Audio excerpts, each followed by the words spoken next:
नौजवान मुसलमान लोग जो हैं वो इस तंत्र की डिस्क्रिमिनेशन है उसके सबसे बड़े शिकार हैं। 30% लोग जो जेलों में बंद हैं वो मुसलमान हैं। 50% लोग जेलों में बंद हैं वो अशिक्षित हैं। रिसोर्सेज नहीं है, वसीले नहीं है कि वो वकील कर सके और अपनी बेगुनाही जिसका उन्हें कोई शक नहीं है उसे साबित कर सके। हम आगे नहीं जा रहे, हम इम्प्यूनिटी को चैलेंज नहीं कर रहे। एक मुद्दा खोलो और एक किस्म से अगर हम ट्रेस करें तो उसके बाद से डॉक्यूमेंटेशन हल्के हल्के से शुरू हुई और आज जब ये हिंदी की किताब आती है तो मैं समझती हूँ कि बहुत ज़रूरी है कि हिंदी भाषी जो रीडर हैं उनके बीच में भी ये एक संवाद खोलेगी और मैं इसी संवाद को आगे ले जाते हुए दो बातें यहाँ रखना चाहती हूँ। पहली बात ये कि जो आमिर के साथ हुआ, जो सभी लोगों ने जैसे कि कहा है कि होता चला जा रहा है, ये हिंदुस्तान की जो वॉर ऑन टेरर जो है उसकी एक नाकामी और उसमें निहित जितनी भी बेइंसाफियां हैं उसका जीता जागता सबूत है आमिर और उसके जैसे लोगों के साथ जो गुजर रही है। ये कोई काल्पनिक कहानी नहीं है, ये आमिर ने अपनी जिंदगी में पूरी तरह से अपने ऊपर महसूस की है। आज हम देख रहे हैं कि जिस जगह पर हम खड़े हैं हमारा तंत्र जो है, मैं इसे लोकतंत्र नहीं कहूंगी, हमारा तंत्र जो है और जो वृंदा ने बताया है कि इंस्टीट्यूशनल डिस्क्रिमिनेशन जो है वो बिल्कुल स्थापित हो चुकी है। आज मुसलमान नौजवान मुसलमान लोग जो हैं वो इस तंत्र की जो डिस्क्रिमिनेशन है उसके सबसे बड़े शिकार हैं। ये शर्मनाक है कि आज जो मुसलमानों के खिलाफ नफरत और हिंसा ये तंत्र अपने को मजबूती से अपने को पार्लियामेंट में बनाए रखने के लिए यूज कर रहा है और ये होता चला जा रहा है और बढ़ रहा है। आज हम जहाँ पर खड़े हैं, क्या जिस चीज को आमिर, जिस चीज से साईं बाबा निकल के बाहर आए हैं उसे हम कह सकते हैं कि आखिर उन्हें इंसाफ मिला? बिल्कुल नहीं। मैं ये कहूंगी कि ये बेइंसाफी की उदाहरण है, ना कि इंसाफ मिलने का किसी तरह की भी प्रक्रिया है। उन्हें बेइंसाफी मिली, महसूस करनी पड़ी, हंडानी पड़ी और हमें इस बात को अंडरलाइन करना चाहिए कि ये बेइंसाफी की दास्तान है। ये बेइंसाफी तब तक जारी रहेगी जब तक हम इसको हमारा एक किस्म का विश्वास बना रहेगा कि आखिर ये इस तरह से इंसाफ मिलता चला जाएगा।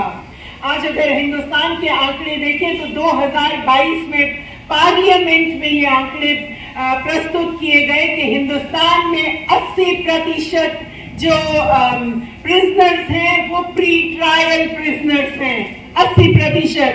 दुनिया भर की जो ग्लोबल एवरेज है वो 34% है। आज हमारा हर तीसरा व्यक्ति जो प्रिजन में है वो दलित है, आदिवासी है। 30% लोग जो जेलों में बंद हैं वो मुसलमान हैं। 50% लोग जेलों में बंद हैं वो अशिक्षित हैं। 42% लोग जो हैं वो 10वीं से नीचे की शिक्षा लिए हुए हैं। 50% लोग 18 से 36 या 34 साल की उम्र के हैं। ये क्या है? ये क्या तंत्र है? ये इससे बड़ी बेइंसाफी क्या हो सकती है किसी तंत्र में कि इस तरह से लोगों को प्री ट्रायल के कहते हुए लाखों हजारों की गिनती में जेलों के अंदर बंद कर दिया जाए।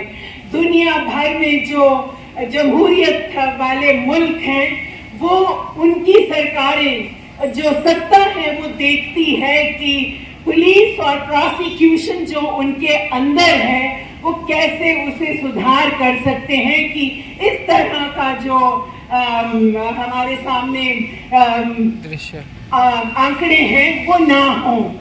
पर हमारे यहाँ क्या हो रहा है, जो हमारी सत्ता है वो बजाय इसके कि ऐसे सिस्टम्स में इन्वेस्ट करे कि ये जो प्री ट्रायल के 80% के कैदी हैं इसके बारे में कुछ सोचा जा सके, उसका पूरा का पूरा ध्यान जो है वो इस बात पे लगा हुआ है कि किस तरह से बेल को ही लंबा तौर पे रोका जा सके, बेल दी ना जा सके और प्रोसिक्यूशन को इस तरह से बनाया जाए कि कोई भी जिस व्यक्ति को एक बार अंदर कर दिया जाता है वो अंदर ही रहे, वही सड़ता रहे।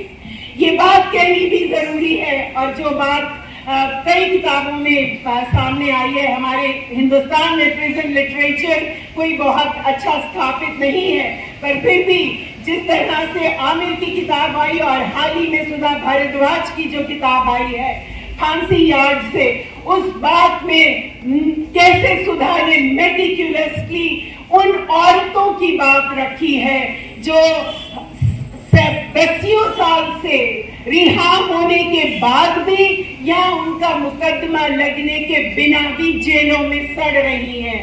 और ऐसा क्यों है?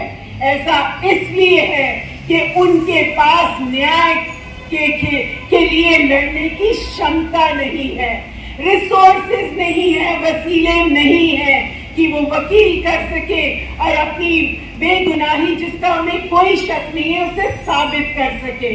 तो ये मानना होगा, ये सब डॉक्यूमेंटेशन दिखा रही है कि हमारा तंत्र, आज का तंत्र मुसलमान के खिलाफ है, आदिवासी के खिलाफ है, औरतों के खिलाफ है, गरीबों के खिलाफ है। और इस तंत्र में अब हमें न्याय की उम्मीद नजर नहीं आ रही, और वो न्याय की उम्मीद हमें तभी नजर आएगी अगर हम अकाउंटेबिलिटी मांगेंगे, अगर जो इम्प्यूनिटी निहित है पुलिस में हम उसे चैलेंज करेंगे। और चैलेंज कौन करेगा?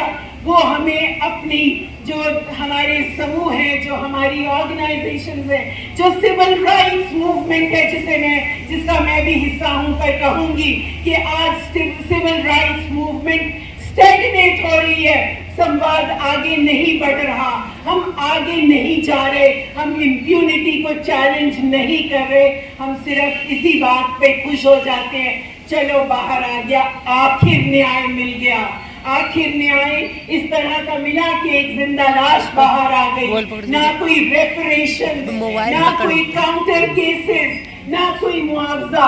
उस बात को न्याय मान लेने से हमारी सिविल राइट्स मूवमेंट बिल्कुल धसती चली जा रही है। और आज अगर उसको रिवाइव करना है तो मैं समझती हूँ ये संवाद जो इस तरह से शुरू हुआ है, हमें इसे आगे लेके जाना होगा, लोगों के बीच रखना होगा और समझना होगा कि असली न्याय का मतलब क्या है। शुक्रिया। नेशनल दस्तक की आपसे गुजारिश है कि अगर इसको बचाना चाहते हैं तो नेशनल दस्तक को सब्सक्राइब करने के लिए रेड कलर के सब्सक्राइब बटन को दबाएं, फिर बेल आइकन की घंटी दबाएं।